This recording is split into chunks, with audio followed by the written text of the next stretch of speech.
Hello everyone, my name is Shani Sharma. Welcome back to my channel Learn with Shalini. So the chapter of the day is chapter 2nd of class 8 geography, that is land, soil and water resources. Let's start with the chapter. Now land. Land is among the most important natural resources. Okay, so land is one of the most important resource because on land the human being is able to live. So that is why we can say that it is you can say most important natural resources, among the most important. Okay, so one of the important resources. It covers only about 29% of the total area of the earth's surface. That means जो earth का surface जो है उसमें 29% पे land है, बाकी remaining में जो है वो water है. And all parts of this small percentage are not habitable. Habitable का मतलब क्या होता है? The place where the human being is able to live. So if we are saying that not habitable का मतलब क्या है कि वहाँ पर human being का रहना या survive करना मुश्किल है. Okay, so ये कह रहे हैं कि जो 29% जो total land जो है उसमें से जो भी part है उसका, okay, all part of this small percentage सारा ही क्या है, मतलब it is not even everywhere. कुछ पार्ट्स, मैक्सिमम पार्ट हम कह सकते हैं कि वो हैबिटेबल नहीं है और रिमेनिंग पार्ट जो है वो हैबिटेबल है. दैट मीन्स ये अनइवन है. Okay, the uneven distribution. Uneven distribution का मतलब क्या आता है? Not equally distributed. The uneven distribution of population in different parts of the world is mainly due to varied characteristics of land and climate. Okay, so uneven distribution है population का, यानी कि हर एरिया में it is not necessary that the number of people who are living in the desert area will be equal to the number of people who are living in the plain area. Okay, climate की वजह से, land की वजह से भी हर जगह जो population distribution है वो इक्वल नहीं है. यूजुअली लोग प्लेन एरिया में या जहाँ पर उनको एग्रीकल्चर या बाकी एम्प्लॉयमेंट अपॉर्चुनिटीज़ जहाँ पे अवेलेबल होती है उस टाइप ऑफ या फिर उस लैंड फॉर्म में ही वो रहना पसंद करते हैं instead of you can say mountains और instead of you can say desert. Okay, so uneven distribution है पॉपुलेशन का. क्यों? Because of land and the climate. Now the rugged topography. Okay, topography का मतलब क्या होता है? दैट जो हम कह सकते हैं physical characteristics of a land, जैसे कि स्पेशली रिवर और माउंटेन्स की अगर हम बात करें. ठीक है, सो टोपोग्राफी को we can say the physical characteristics of a land. Steep slopes हम समझते हैं. steep means very deep. Steep slopes of the mountains, low lying areas, susceptible का मतलब क्या होता है? Very sensitive. Okay, susceptible to water logging. Water logging का मतलब क्या होता है? लॉगिंग मीन्स इकट्ठा होना, कलेक्ट होना, स्टैग्नेंट होना. Okay, desert areas, thick forested areas are normally sparsely populated और अनइनहैबिटेड. यानी कि वो सारे एरिया जैसे कि माउंटेन के या फिर हम कह सकते हैं रग्ड टोपोग्राफी है, और यू कैन से दैट जो सरफेस जो है वो फ्लैट सरफेस नहीं है, वो रफ्ड सरफेस हम कहें, या फिर रग्ड सरफेस भी हम कह सकते हैं, या फिर माउंटेन्स के जो स्टीप स्लोप्स हैं, ठीक है, या फिर लो लाइंग एरिया है जहाँ पे वाटर बहुत इजीली कलेक्ट हो जाता है, स्टैग्नेंट हो जाता है, डेजर्ट वाले एरिया है, और जो थिक फॉरेस्ट वाले एरिया है वहाँ पर जो पॉपुलेशन होती है वो स्पेर्सली, यानी कि वहाँ पर पॉपुलेशन बहुत कम होती है, यानी कि पॉपुलेशन का जो डिस्ट्रीब्यूशन है वो लेस होता है इन एरियाज में. स्पार्सली पॉपुलेटेड बोले या फिर हम बोल सकते हैं अनइनहैबिटेड, यानी कि not useful for living. Okay, now plains and river valleys offer suitable land for agriculture. Okay, we know that the area which are around you can say river valleys, it is very much fertile and suitable for the agriculture. So plains and river valleys offer suitable land for agriculture, hence these are densely populated. So densely populated का मतलब क्या है? Maximum population जो इन ही areas में रहना prefer करती है. हमने दो टर्म्स देखे थे, एक था आपका sparsely populated means not you can say having very less population, and if I say densely populated का मतलब क्या है? maximum और you can say hugely populated areas of the world. Okay, so अगर मैं आपको ऐसा ऑप्शन दूं कि आप डेजर्ट में रहना चाहेंगे या फिर एक suitable आप फर्टाइल लैंड में रहना चाहेंगे, then you will obviously choose fertile area or plain area instead of desert area. Okay, now land use का मतलब क्या है कि land के uses क्या क्या है? land is used for different purposes such as agriculture, agriculture, agriculture के लिए यूज़ आता है forestry, grazing livestock, grazing livestock का मतलब क्या है कि लाइफस्टॉक मीन्स एनिमल्स या कैटल्स हम कह सकते हैं, तो वो क्या करते हैं, वो पास्चर्स या फॉडर जिसको कहते हैं, चारा जिसको कहते हैं, वो ये सब चीज़ें खाते हैं, ठीक है। तो ये जो लैंड है वो उनके लिए भी यूजफुल है, माइनिंग के लिए, building houses, roads and setting up of the industries, okay. Land on which cities and the towns have come up is called urban areas, यानी कि वो लैंड जहाँ पे सिटीज और टाउन्स डेवलप होते हैं और एग्जिस्ट करते हैं, तो उसको हम क्या बोलते हैं, अर्बन एरियाज, यानी कि सिटी वाला जो एरिया उसको हम क्या बोलते हैं, अर्बन एरियाज।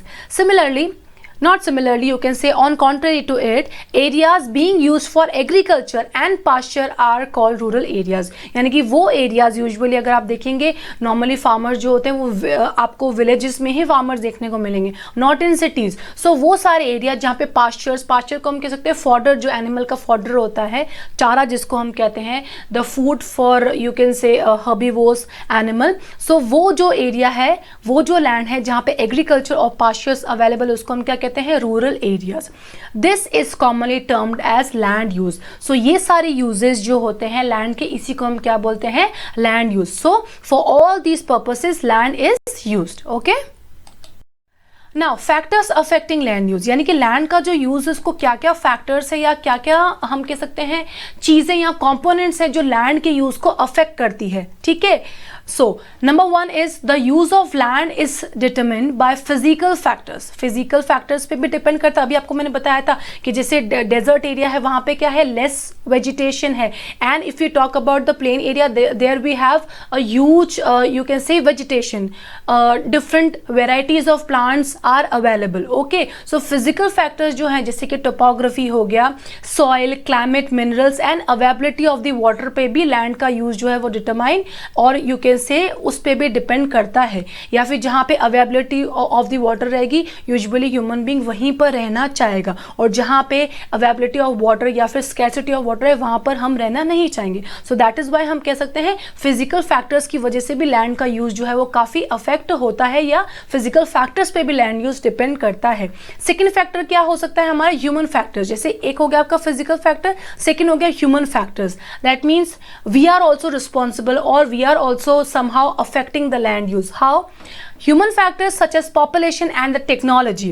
जैसे क्या होगा, पॉपुलेशन जैसे कि बढ़ती जाएंगी, as you know that population is increasing, लेकिन जो हमारे रिसोर्सेज है या जो रहने की जगह है वो कम पड़ती जा रही है। इस तरीके से ह्यूमन फैक्टर्स भी हैं जो लैंड यूज को अफेक्ट कर रहे हैं, ठीक है। एंड टेक्नोलॉजी का यूज भी क्या कर रहा है, लैंड यूज को अफेक्ट कर रहा है।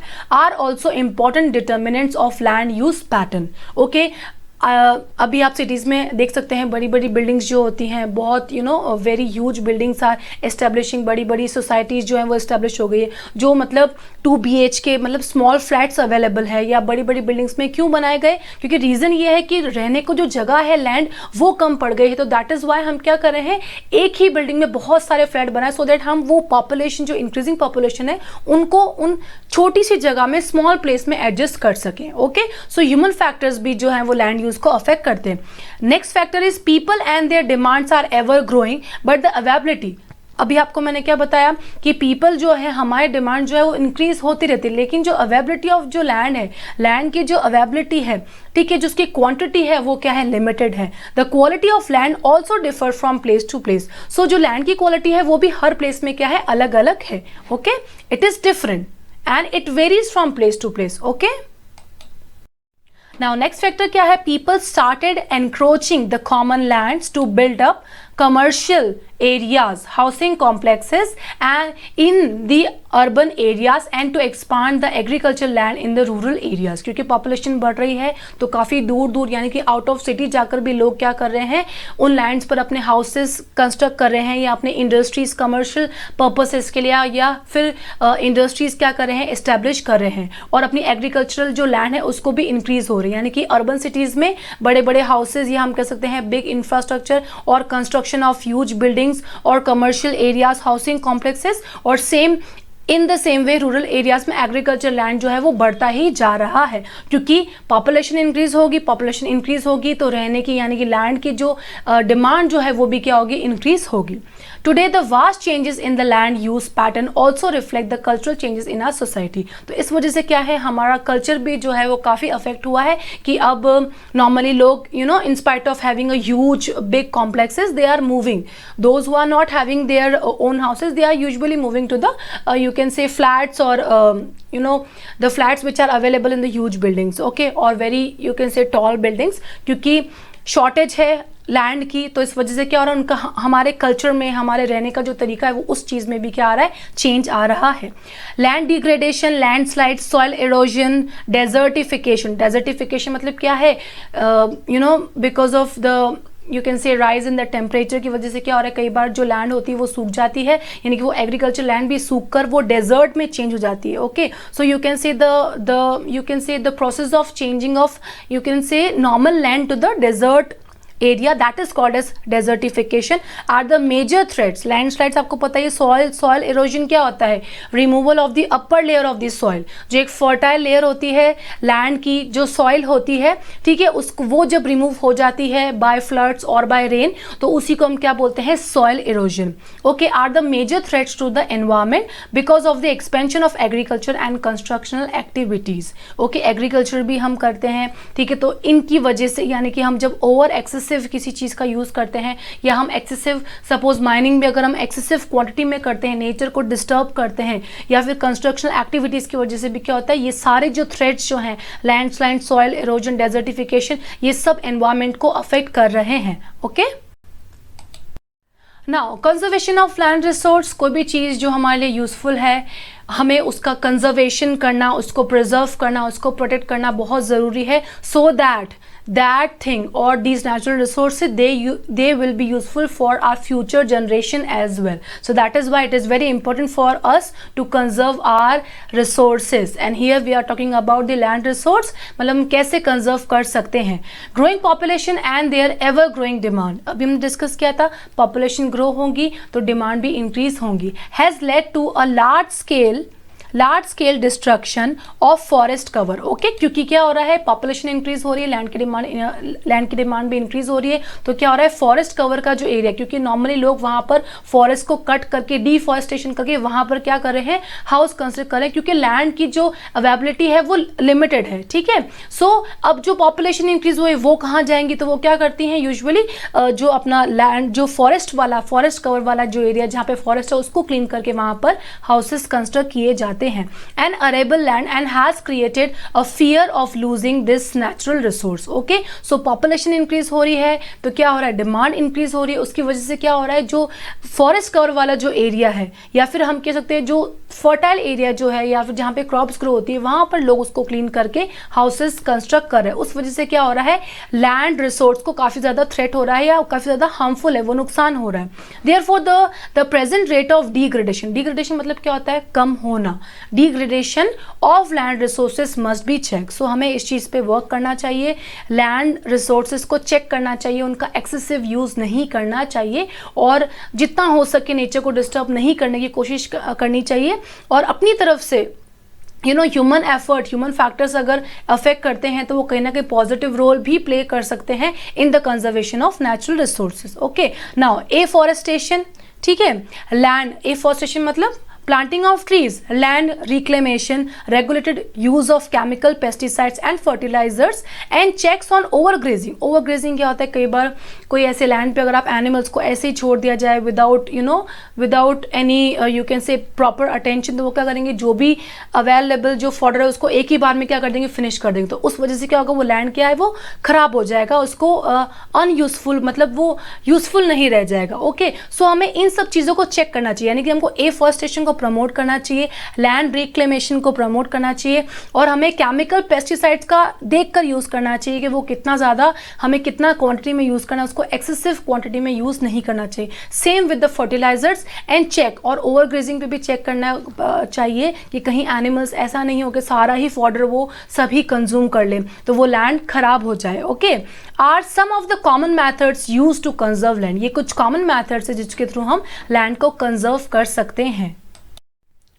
Now we have soil. So till now we have discussed about the land resources and their conservation. Now we'll talk about the soil. That means we'll talk about soil resources as well. Okay, so soil, what is soil? The thin layer of grainy substance covering the surface of the earth is called as soil, or you can say that the upper layer or the top layer of the land, you know, which is fertile, is called as soil. Okay, ये एक thin layer है, grainy substance होता है, covering the surface of the earth is called as soil. It is closely linked to the land. Land से closely linked है, क्योंकि ये land के just ऊपर वाला जो एक border जो है, एक जो layer जो है, उसी को हम क्या कहते हैं? soil. Landforms. Landforms का मतलब क्या होता है? different types of land, जैसे कि plains, desert, plateaus, ठीक है, माउंटेन्स, हिल्स. ये क्या है? ये लैंड फॉर्म्स है, डिफरेंट टाइप्स ऑफ लैंड है. लैंड हर जगह क्या है? इवन नहीं है, अनइवन है, शेप सेम नहीं है. Land forms determine the type of soil, यानी कि लैंड फॉर्म्स भी क्या करते हैं? टाइप ऑफ सॉइल को डिटरमाइन करते हैं. Soil is made of organic matter, minerals and weathered rock found on the earth. So इन सब चीज़ों से सॉइल बनता है. दैट ऑर्गेनिक मैटर से, जो नेचुरल जो मैटर हो गया उसके थ्रू, मिनरल्स के थ्रू और वेदर्ड रॉक्स के through. This happens through the process of weathering. Weathering से क्या होता है? यानी कि जैसे for example regular weathering means बारिश या फ्लड्स के थ्रू बहुत ज़्यादा जो क्या होता है, कई बार फर्टाइल एरिया जो होता है या फर्टाइल सॉइल जो होती है वो एक जगह से दूसरी जगह पर मूव करके कहीं दूसरे एरिया में भी वो एक तरीके से कलेक्ट हो जाती है. ठीक है, सो इसके थ्रू, वेदरिंग के थ्रू भी क्या होता है? सॉइल जो है वो बनता है. Okay, the right mix of minerals and organic matter make the soil fertile. अब सॉइल फर्टाइल कब होगी? जब उसके जो मिनरल्स होंगे और उसका जो ऑर्गेनिक मैटर होगा वो अच्छी तरीके से जब मिक्स होगा, यानी कि जब वो बिल्कुल अप्रोप्रिएटली जब फॉर्म होगा, तभी वो सॉइल क्या होगी? फर्टाइल होगी. Okay, now factors of soil formation, यानी कि क्या फैक्टर्स हैं जिसके थ्रू सॉइल फॉर्म होता है? The major factors of the soil formation are the nature of the parent rock and the climatic factor. Parent rock का मतलब क्या है? The rock from which the land is the soil is formed, उसी को हम क्या कहेंगे? Parent rock. And climatic factor, climatic factor से भी बहुत इफेक्ट पड़ता है. फॉर एग्जांपल फ्लड्स आ गए तो फ्लड्स क्या करेंगे? बहुत स्पीड में, और you can say in heavy pace they will move the soil from one place to the another. तो वो यानी कि वो जो रिमेनिंग लैंड जो पीछे रह गई उसको वो बैरन कर देंगे. सो इस तरीके से क्लाइमेटिक फैक्टर्स हैं, और हम कह सकते हैं नेचर ऑफ पेरेंट रॉक से भी हम सॉइल को फॉर्म, ये भी फैक्टर्स जो हैं वो सॉइल फॉर्मेशन को अफेक्ट करते हैं. Okay, now other factors are the topography, role of organic material. Okay, organic means natural, चाहे आप उसको, जैसे कि for example we have heard this that we can use tea in the plants to make that soil और that sand fertile. Okay, so उसको हम है ना ऑर्गेनिक मटेरियल कह सकते हैं. And time taken for the composition of the soil formation. उसके अलावा और कौन से? जैसे टोपोग्राफी यानी कि कैरेक्टरिस्टिक्स ऑफ लैंड. अगर वो लैंड जो है, फॉर एग्जाम्पल कोई लैंड अगर रिवर के पास है तो वहाँ की सॉइल क्या होगी? वो ज़्यादा फर्टाइल होंगी. ठीक है, क्योंकि उसकी जो टोपोग्राफी, उसकी जो फीचर या उसकी जो लोकेशन है, उसकी वजह से भी जो टाइप ऑफ सॉइल है या जो क्वालिटी ऑफ सॉइल है वो अफेक्ट हो रहा है. All these differ from place to place. हर जगह जो है कॉम्पोजिशन, सॉइल किस तरीके से बना है, उसमें कितने मिनरल्स है, वो सॉइल फर्टाइल है या नहीं है, वो हर प्लेस में सेम नहीं होता है. प्लेस टू प्लेस वो डिफर करता है. Okay, now we have degradation of soil. ठीक है, क्या क्या रीजंस है जिसकी वजह से सॉइल डिग्रेडेशन है, यानी कि सॉइल जो फर्टाइल है, सॉइल की जो क्वालिटी है वो अफेक्ट हो रही है, उसके क्या क्या रीजन है? या सॉइल की जो land, the land which is under fertile soil is degrading और गेटिंग लेस. और कंजर्वेशन मेजर्स, यानी कि आप सॉइल का जो डिग्रेडेशन हो रहा है उसको आप कंजर्व कैसे कर सकते हैं, उसको प्रिजर्व कैसे कर सकते हैं. Soil erosion, we know that soil erosion का मतलब क्या होता है? I am repeating it once again, you should know this, that the removal of the upper layer of the soil or the top layer of the soil is called as soil erosion. Okay, land की सबसे top layer जब remove हो जाती है तो उसी को हम क्या बोलते हैं? Soil erosion. And depletion, depletion मतलब क्या होता है? कम होना. ठीक है, क्वांटिटी में कम हो जाना और उसकी क्वालिटी भी रिड्यूस हो जाना. Are the major threats to the soil as a resource. Both human and natural factors can lead to degradation of the soil. Human factors भी हैं, जैसे कि फॉर एग्जांपल अगर कोई ऐसी एग्रीकल्चरल लैंड है या कोई फर्टाइल सॉइल है, वहाँ पर अगर हम अपना वेस्ट प्रोडक्ट या जो गार्बेज है उसको अगर आप डंप कर देंगे तो उससे क्या होगा? वो फर्टाइल जो लैंड है या जो सॉइल अगर वो अच्छी क्वालिटी की है तो भी वो क्या होगी? डिग्रेड हो जाएगी, या वो हम कह सकते हैं खराब हो जाएगी, स्पॉइल हो जाएंगी, ठीक है। सो ह्यूमन फैक्टर और नेचुरल फैक्टर, जैसे फॉर एग्जांपल फ्लड्स आ गए या फिर अर्थक्वेक हो गया और उस लैंड में क्रैक आ गया, तो उस वजह से भी क्या होता है, सॉइल, हम कह सकते हैं सॉइल या फिर जो लैंड है, ठीक है, which is having a good quality of soil, तो उससे भी सॉइल को क्या होता है, अफेक्ट होता है। Factors which lead to soil degradation, अब सॉइल डिग्रेडेशन, सॉइल किस वजह से डिग्रेड हो रहा है, कम हो रहा है, आर डिफॉरेस्टेशन। डिफॉरेस्टेशन मतलब क्या होता है, continuous cutting down of the trees, trees को काटना ही क्या होता है, डिफॉरेस्टेशन। ओवर ग्रेजिंग, अभी हमने डिस्कस किया था, over use of chemical fertilizers of pesticides, जब आप एक्सेसिवली केमिकल अच्छी क्रॉप्स ग्रो करने के लिए आप बहुत ज्यादा उसमें केमिकल पेस्टिसाइड्स, अगर आप पेस्ट जो होते हैं उनको रिमूव करने के लिए जब आप पेस्टिसाइड्स को यूज करेंगे, ठीक है, तो उससे भी क्या होगा, क्रॉप को फायदा होने की बजाय उसको एडवर्सली ही वो उसको अफेक्ट करेगा, ठीक है। रेन वॉश, अगर फॉर एग्जाम्पल बहुत स्पीड से ऐसी रेन आ गई तेज हवाओं के साथ, वो भी क्या कर देती है, कई बार क्रॉप को डैमेज कर देती है या फिर सॉइल को भी डैमेज कर देती है। लैंडस्लाइड्स एंड फ्लड्स, सो ये सारे मेन रीजंस है जो कि सॉइल डिग्रेडेशन के लिए रिस्पॉन्सिबल है।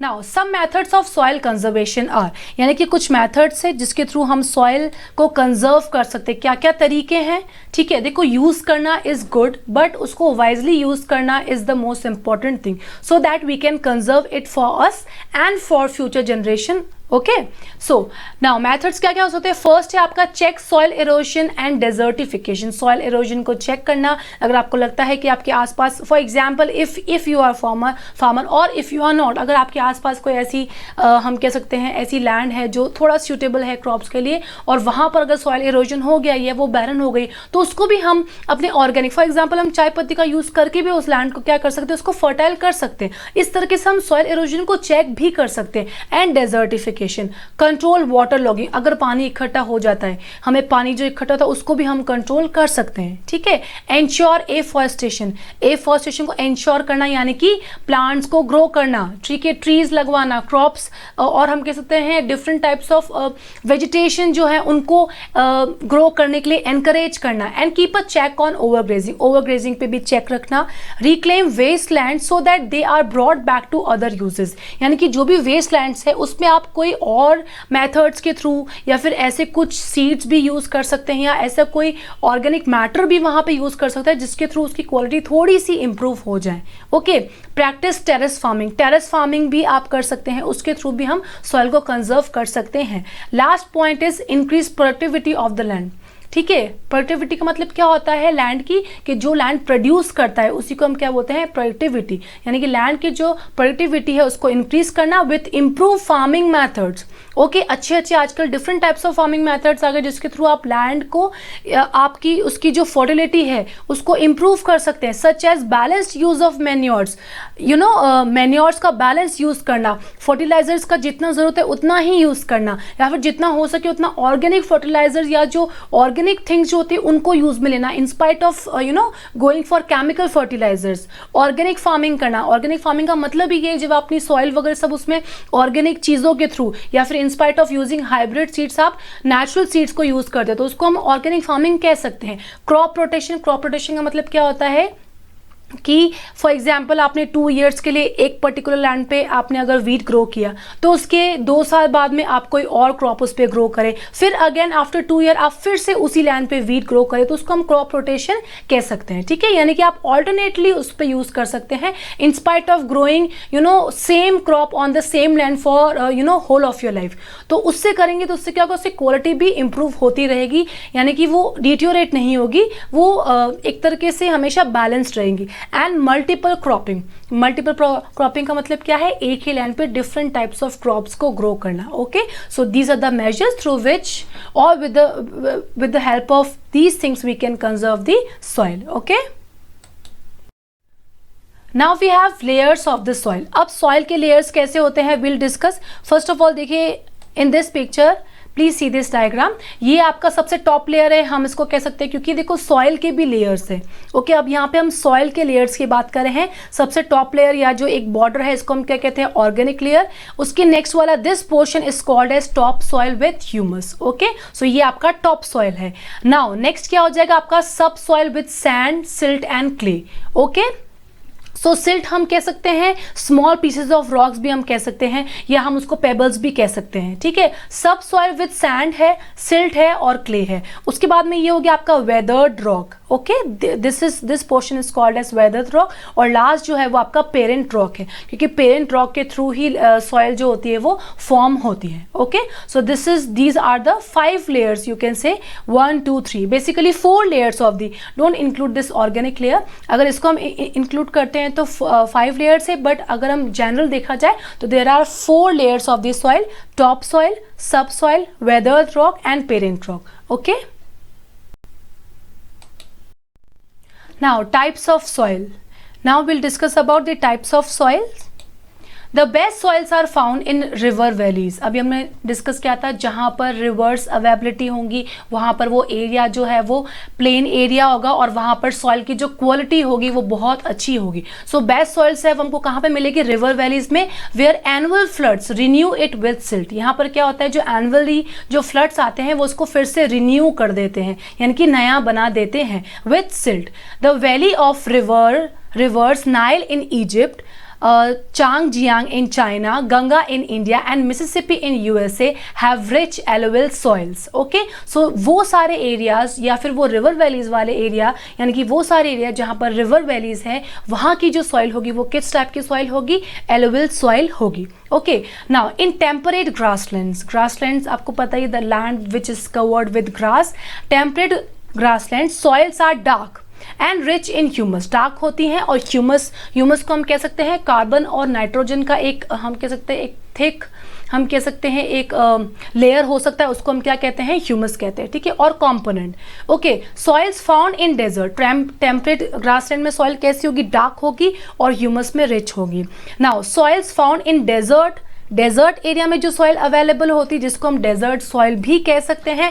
और semi arid areas are rich in minerals but lack water, क्योंकि वो डेजर्ट में अवेलेबल है तो उसमें वाटर जो है वो कम होगा, लेकिन उनमें they are rich in minerals. Okay, so ये जो है ये डिफरेंट टाइप्स ऑफ, हमने यहाँ पे कुछ जनरल डिस्कशन किया है टाइप्स ऑफ, और यू कैन से distribution of land in the world. Okay, now will discuss about the types of soil which is available in India. So India में कौन कौन सी सॉइल से? फॉरेस्ट सॉइल को हम कह सकते हैं माउंटेन सॉइल, यानी कि माउंटेन्स में जो अवेलेबल सॉइल होती है वहाँ की सॉइल को हम क्या बोलते हैं? फॉरेस्ट सॉइल और mountain soil. Then we have black soil. Okay, I hope you know that black soil जो है वो एक्सट्रीमली सूटेबल है कॉटन कल्टिवेशन के लिए। सो ये पोर्शन जो है ये इंडिया का मैप है, यहाँ पे ये डिस्ट्रीब्यूशन ऑफ द सॉइल बताया कि इन एरियाज में, ठीक है, ये वाले जो स्टेट्स है जैसे गुजरात हो गया, महाराष्ट्र हो गया, मध्य प्रदेश वाला एरिया, यहाँ पे ब्लैक सॉइल अवेलेबल है।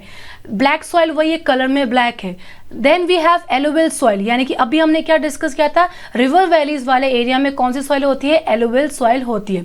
Similarly you can say this, ये सारा प्लेन एरिया आपका Gujarat, then Punjab, Haryana, then Uttar Pradesh, Bihar and West Bengal वाला जो एरिया है, this portion is having a alluvial soil according to this map की। ओके, सो ये जो एरिया है it is under alluvial soil. Now we have arid soil. Arid soil मतलब क्या होता है? डेजर्ट। ये जैसलमेर आपका डेजर्ट वाला एरिया है, ठीक है, थार डेजर्ट वाला एरिया, यहाँ पे क्या है? Arid soil. ओके, और इसको हम डेजर्ट सॉइल भी कह सकते हैं। Then we have laterite soil, okay, another type of, ये in this area, okay, on the coastal plains हम कह सकते हैं, ठीक है। Then we have red and yellow soils, यानी कि रेड और येलो सॉइल मतलब कलर उनका रेड और येलो सॉइल का मिक्सचर जो कलर है उसको हम क्या बोलते हैं? Red and yellow soil in these areas. Okay, so Chhattisgarh, Jharkhand, Orissa, Andhra Pradesh वाला एरिया है, और यहाँ पे नॉर्थ ईस्ट स्टेट्स में यहाँ पे कौन सी अवेलेबल है? Red and yellow soils. So these are the types of soils that are available और exist in India. Okay, now now we'll discuss about the water and its resources. Water is a vital renewable natural resource. अब ये यहाँ पे renewable क्यों है? क्योंकि water जो है हमारा मैक्सिमम जो वाटर है वो ओशंस के फॉर्म में अवेलेबल है, तो वो अगर जैसे ड्रिंकिंग वाटर जो है उसको हम कह सकते हैं नॉन रिन्यूएबल, अगर वो खत्म हो गया या फ्रेश वाटर जो खत्म हो गया वो वापस से मतलब रिन्यू नहीं हो सकता। लेकिन अगर इन जनरल अगर हम देखें तो वाटर इज अ रिन्यूएबल, क्योंकि ओशंस के फॉर्म में अभी जो अवेलेबल है वो हमेशा अवेलेबल रहेगा, बिकॉज ओशन का जो वाटर उसमें सॉल्ट अवेलेबल है and that is not fit for you can से ड्रिंकिंग, तो उसको हम कंज्यूम नहीं करेंगे तो वो उसकी जो क्वांटिटी है वो मेंटेन रहेगी। Okay, vital means very important because it is the you can से important you can say component without which a human being cannot survive. बहुत ज़्यादा essential, very very essential for the human survival. 3/4 of the earth surface is covered with water. Okay, 3/4 जो है यानी कि हमने आप I hope you know that 71% of the earth is covered with water. That is why earth is called as blue planet or a watery planet. Okay, is covered with water. It is therefore appropriately called the water planet. Water planet कह सकते हैं क्योंकि 71% और हम कह सकते हैं 3/4 जो एरिया है अर्थ का वो वाटर से कवर है. That is why it is called as water planet और blue planet. Okay, it was in the primitive oceans that life began almost 3.5 billion years back. Even today the oceans cover 2/3 of the earth surface. Okay, so यानी कि जो 3/4 जो हमारे water available है उसमें से 2/3 water जो है वो तो ओशंस में अवेलेबल है. Okay, and support a rich variety of plant and animal life. Okay, the ocean water is however saline क्योंकि इसमें क्या है salt available है and not fit for human consumption. Obviously human के consumption के लिए बिल्कुल भी fit नहीं है, ठीक है, लेकिन ये जो aquatic plants है उनके लिए suitable है. Fresh water accounts for only about 2.7%, यानी कि 71% ऑफ द वाटर जो अवेलेबल है ओशंस में उसमें से 2.7% ही वाटर जो है वो फ्रेश वाटर है, यानी कि जो फिट फॉर ड्रिंकिंग है, फिट फॉर यूज है. Nearly 70% of this occurs as a ice sheet. उसमें से भी 2.7% में से भी 70% जो है वो आइस शीट्स और ग्लेशियर्स इन एंटार्क्टिका, ग्रीनलैंड और माउंटेन रीजन्स में अवेलेबल है. यानी कि 2.7% का भी 70% पोर्शन जो है वो आइस शीट यानी कि वो ग्लेशियर्स और आइस के फॉर्म में अवेलेबल है. ओके, तो आप देख लीजिए फिर कितना कम वाटर है जो फ्रेश वाटर, जो ड्रिंकिंग वाटर है वो हमारे लिए अवेलेबल है. दैट इज वाई तभी तो बोलते हैं पानी बचाओ. क्यों बोलते हैं water conservation? Because of this purpose, क्योंकि इसकी जो अवेलेबिलिटी है वो बहुत बहुत लेस है पॉपुलेशन के कंपैरिजन में. Okay, due to their location they are inaccessible. Okay, उनकी लोकेशन की वजह से भी ये क्या है, इनएक्सेसिबल है. Only 1% of the fresh water, अगर जैसे कि हम कह रहे हैं कि 2.7 में से 70% जो है वो ग्लेशियर्स में अवेलेबल है, तो वो हमारे लिए क्या है, इनएक्सेसिबल है. उसको हम अप्रोच नहीं कर सकते, उसको हम यूज नहीं कर सकते, उसको एक्सेस हम नहीं कर सकते क्योंकि उसकी लोकेशन ऐसी है. Only 1% of the fresh water is available, यानी कि 2.7 में से ओनली 1% वाटर जो है वो अवेलेबल है और जो फिट फॉर ह्यूमन यूज, यानी कि हमारे यूज के लिए है. It is found as a ground water. अब ये जो 1% वाटर जो है जो ह्यूमन बीइंग के लिए फिट है या फिर सूटेबल है वो ग्राउंड वाटर में यानी कि अंडरग्राउंड सरफेस में, अर्थ के सरफेस में अवेलेबल है और कुछ सरफेस वाटर में भी है अर्थ के सरफेस पर, यानी कि अर्थ पर, और ग्राउंड वाटर मतलब अर्थ के अंदर. ओके, ठीक है, अवेलेबल है in the forms of reverse और लेक्स की तरह उसके फॉर्म में अवेलेबल है, और कुछ जो है वो वाटर वेपर की तरह एटमॉस्फेयर में भी अवेलेबल है. तो ये है आपके 1% फ्रेश वाटर का डिस्ट्रीब्यूशन कि इसमें से कुछ वाटर जो है वो ग्राउंड वाटर में अवेलेबल है, कुछ सरफेस वाटर है रिवर्स और लेक्स के फॉर्म में, और कुछ जो है आपका वाटर वेपर है जो कि एटमॉस्फेयर में अवेलेबल है. Fresh water is therefore the most precious substance, obviously because human being के सर्वाइवल के लिए सिर्फ फ्रेश वाटर ही है जो क्या है सूटेबल है. सो ये क्या है, मोस्ट प्रेशियस सब्सटेंस हम कह सकते हैं. And is very unevenly distributed on the earth. Very unevenly distributed का मतलब क्या है, हर जगह इसकी अवेलेबिलिटी जो सेम नहीं है. डेजर्ट एरिया में स्कैर्सिटी ऑफ वाटर रहती है, रिवर्स वाला जो एरिया है वहां पे वाटर अच्छी क्वांटिटी में हम कह सकते हैं अवेलेबल है. तो इस तरीके से ये अनइवनली क्या है, डिस्ट्रीब्यूटेड है. The water which we have in rivers, lakes and streams, lakes, streams and ponds is called as surface water. यानी कि वो वाटर जो रिवर्स, लेक, स्ट्रीम्स और पॉन्ड्स में अवेलेबल है उसको हम क्या कहते हैं, सरफेस वाटर, यानी कि वो सरफेस के ऊपर अवेलेबल है. ठीक है, now next is the water which is present below the surface is called as ground water. यानी कि जो सरफेस के बिलो अवेलेबल होगा उसको हम बोलेंगे ग्राउंड वाटर, और जो सरफेस के ऊपर अवेलेबल होगा या उसके अबव सरफेस उसको हम क्या बोलेंगे, surface water. We extract it. How do we extract the ground water? We extract it by digging wells and tubewells. Handpump जो है वो क्या है, वो ग्राउंड वाटर का सोर्स है. ठीक है, वी एक्सट्रैक्ट, हम इस वाटर को कैसे एक्सट्रैक्ट करते हैं, by digging wells and tubewells. Okay, now scarcity of water, यानी कि लैक ऑफ वाटर, हम कह सकते हैं पानी की जो कमी है वाटर की वो क्या है। There is a scarcity of water in many regions of the world. Increasing population, one of the reason क्या है, पॉपुलेशन इंक्रीज हो रही है, सबको वाटर चाहिए एग्जिस्टेंस के लिए, सब कंज्यूम कर रहे हैं तो क्या होगा, पानी की कमी होगी ना। Rising demands for food, food के लिए डिमांड्स इंक्रीज होंगी और फूड के लिए क्या है, वाटर नेसेसरी है। अगर आप क्रॉप्स ग्रो करेंगे उसके लिए भी आपको वाटर चाहिए, अगर आप वो जो अगर कोई सब्जी या वेजिटेबल अगर आप उसको बनाएंगे तो उसके लिए भी आपको वाटर चाहिए। ओके, एंड कैश क्रॉप्स, ठीक है, फूड क्रॉप्स हो गए, राइजिंग डिमांड हो गई किसके लिए, फूड के लिए, और क्रैश क्रॉप्स के लिए भी, क्रैश क्रॉप्स को भी, कोई भी क्रॉप क्यों नहीं हो, ठीक है, उनको भी क्या चाहिए, वाटर चाहिए। एंड इंक्रीजिंग अर्बनाइजेशन, अर्बनाइजेशन मतलब क्या होता है, सिटीज जो है वो इंक्रीज होती जा रही है। And rising standards of the living are the major factors leading to the shortage in the supply of fresh water. इन्हीं रीजंस की वजह से जो फ्रेश वाटर की जो सप्लाई है वो कम होती जा रही है, either due to drying up of water sources और वाटर पोल्यूशन। ठीक है, गर्मी भी क्या और टेम्परेचर भी बढ़ रहा है, ठीक है, ग्लोबल वार्मिंग की वजह से टेम्परेचर भी इंक्रीज हो रहा है, उसकी वजह से जो वाटर थोड़ा बहुत अवेलेबल है या पॉन्ड्स में या लेक्स में जो अवेलेबल वो भी क्या हो रहा है, इवापोरेट हो रहा है, ठीक है, वो भी ड्राई हो रहा है, और वाटर पोल्यूशन की वजह से भी क्या हो रहा है, पानी की कमी आ रही है। So these are the factors which are responsible for the scarcity of the water. Thus water shortage may be a consequence of variation in seasonal और एनुअल प्रेसिपिटेशन और the scarcity is caused by over exploitation and contamination of the water sources. जब हम water के resources को overly या हम उनको जब हम वेस्ट करते हैं, ठीक है, वाटर को कंटेमिनेट यानी कि जब हम उसको गंदा कर देते हैं या फिर हम वेस्ट प्रोडक्ट्स को वाटर बॉडीज में जब हम डंप करते हैं तो उसकी वजह से भी क्या होता है, उसमें भी चेंज आता है, उसकी वजह से भी वाटर की अवेलेबिलिटी जो है या फिर उसकी स्कैर्सिटी हो रही है। ओके, सो ये हो गया आपका स्कैर्सिटी ऑफ द वाटर। ये सारे रीजन है जो रिस्पॉन्सिबल है स्कैर्सिटी ऑफ वाटर के लिए। ओके, ना वाटर रिसोर्सेज इन इंडिया, यानी कि इंडिया में वाटर के रिसोर्सेज यानी कि वाटर कहाँ से अवेलेबल हो, किन किन सोर्सेज से, उसी को हम क्या बोलते हैं, resources. Okay, water is impounded by making dams on rivers. Impounded मतलब क्या होता है, एक तरीके से इकोनॉमिकली उसको यूज करना, bye making dams on reverse. Dams आप समझते हैं आई होप, जिसको अपनी हिंदी में नॉर्मली हम बांध, कैसे जवाई बांध जैसे हम कहते हैं, ठीक है, making dams on river so that it is available in the times of shortage. Dams बनाने का पर्पस ये होता है कि हम वाटर को स्टोर करके रखते हैं ताकि जब उसकी शॉर्टेज हो तो उसी स्टोर्ड वाटर को हम यूज कर सके। Excess water from areas that have surplus water is transferred to the areas in the need of water by an extensive network of canals. Canals या नहर जिसको हम बोलते हैं, canals क्यों बनाई जाती है, ताकि वो एरिया जहां पर excessive water अवेलेबल है या जहां पे surplus water अवेलेबल है वो इजीली उन एरियाज में ट्रांसफर किया जाए जहां पर वाटर की स्कैर्सिटी है।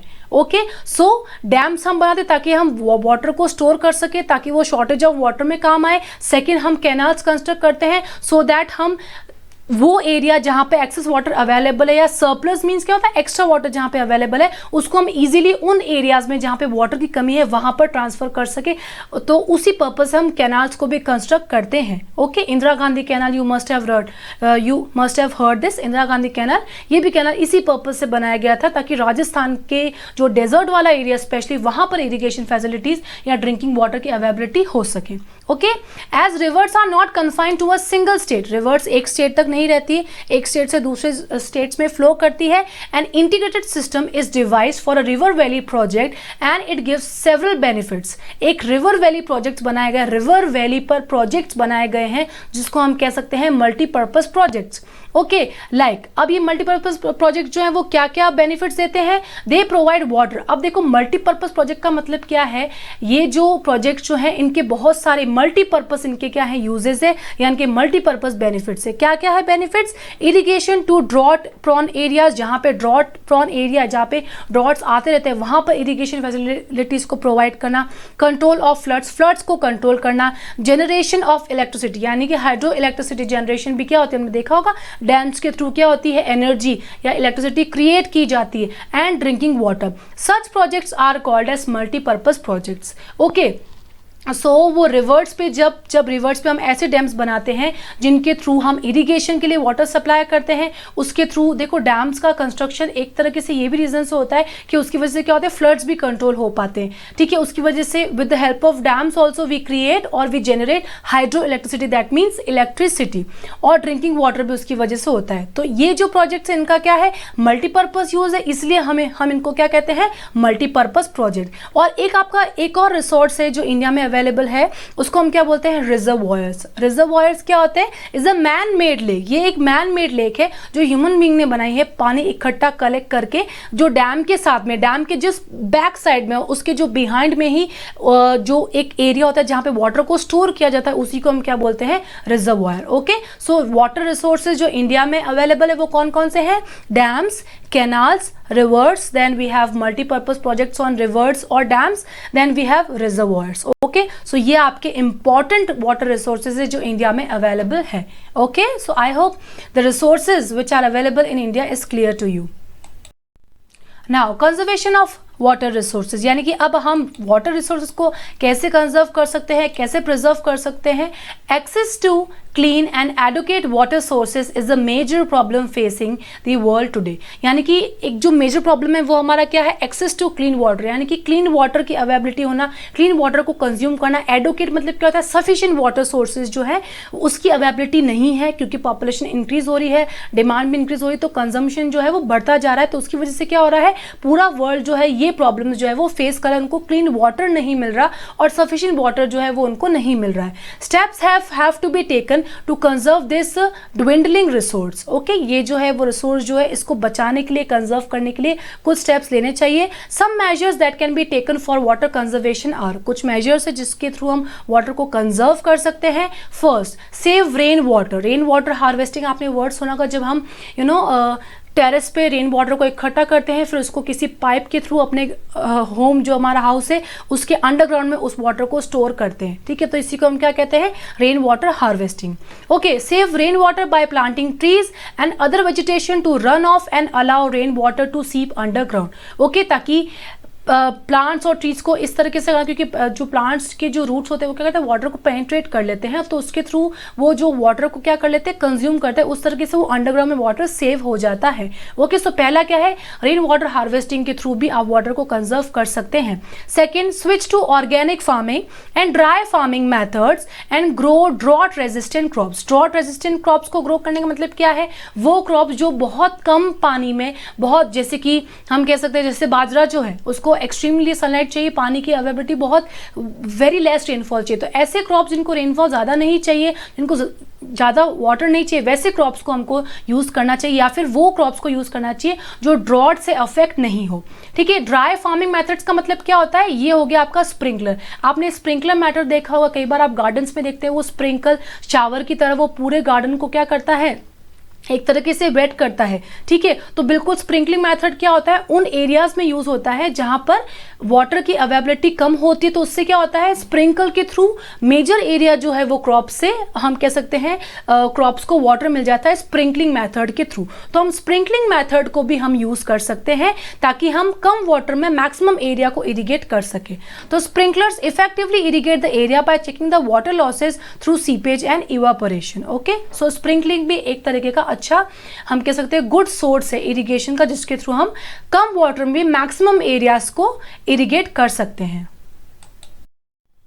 Use of recycled water for industrial purposes, यानी कि रिसाइकल्ड वाटर जो है थोड़ा सा हम उसको रिसाइकल, यानी कि वो वाटर जो अगर फॉर एग्जांपल कोई वेस्ट वाटर, या हमने कोई फॉर एग्जांपल हमने क्लोथ्स कोई वॉश किए हैं, तो उस वाटर को भी रिसाइकल करके, या इंडस्ट्रीज वाले उन वाटर को भी रिसाइकल करके, या थोड़ा सा उसमें उसको प्योर करके भी अपने पर्पसेस के लिए, यानी इंडस्ट्रीज में काम में ले सकते हैं।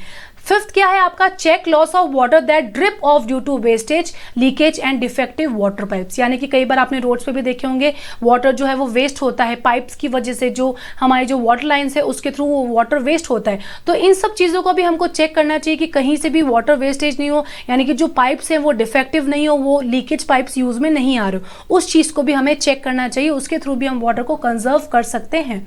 Less water should be use for washing cars and the clothes. Cars और क्लोथ्स के लिए भी हम जितना हो सके कम पानी में भी कर सकते हैं। या फिर हमने फॉर एग्जाम्पल अगर हमने कोई क्लोथ्स धोए हैं और फॉर एग्जांपल थोड़ा सा ज़्यादा पानी जब वो डर्टी नहीं हुआ है तो उस वाटर से हम कार भी वॉश कर सकते हैं, ठीक है। और हम उसको प्लांट्स में भी यूज़ कर सकते हैं। Use kitchen waste water for cleaning floors and the watering plants. और किचन का जो वाटर है उसको भी आप अपने फ्लोर्स को क्लीन कर सकते हो और प्लांट्स को वाटर कर सकते हो, ताकि वो जो वाटर है वो वेस्ट नहीं हो और वो एक ही टाइम पे दो अलग अलग पर्पसेस के लिए काम में आ जाए।